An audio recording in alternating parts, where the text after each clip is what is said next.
Chinese New Year na sa Biyernes, kaya naman dinadayo mga samot-saring pampabuenas na mabibili sa Binondo sa Maynila. Bukod sa shopping, patok din ang swak sa budget na food trip sa Binondo. Nakatutok si Lala Roque.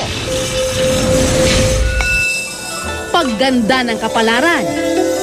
Yan ang sadya ng maraming nagtutungo ngayon sa Binondo ilang araw bago pumasok ang The Year of the Wooden Horse batay sa Chinese calendar.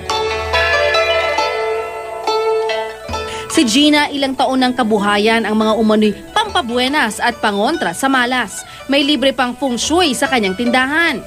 Holo to, tapos maganda to for abundance, for money rin, at saka health. Importante. Lalo yung mga parang may sakit ngayon, mas okay suotin rin. Saan man lumingon dito, siguradong mabubusog ka. Pati sa kaalaman sa sinasabing pinakamatandang Chinatown sa mundo. Maraming mga lumang gusali sa kasamaang palad, giniba na siya at pinagtayuan ng bagong mga gusali. Marami rin mga taong umalis na, mga restaurant na dating bukas, ngayon lumipat sa ibang lugar. At para sa mga lakotserong kapos sa budget o sadyang nagkukuripot, ginawa niya tayo ng tipid na food trip. 300 piso.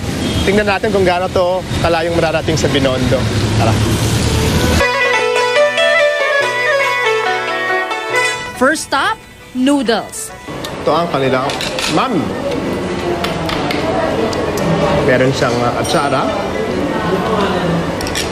No? Wala siyang baka, wala siyang laman, puro gulay. Sa halagang 125 pesos, pwede ng pandalawang tao. Kung medyo nagda-diet at magaan sa tiyan, ang hanap hindi mauubusan. Yan ang tauhu goreng o Indonesian style na tokwa. 75 pesos. O suko na bang tiyan nyo? May vegetarian lumpia pa tayo. Ang natirang 50 pesos, pambili naman ng pasalubong. At syempre, ano ba naman ang pagpunta sa Binondo na walang hopya monggo? Patikim pa lang yan ng napakaraming pwedeng gawin, kainin at tuklasin sa Binondo. Lalo't sa pagpasyal mo rito, para mo na ring binalikan ng halos 500 taong nagdaan. Lala Roque, nakatutok, 24 oras.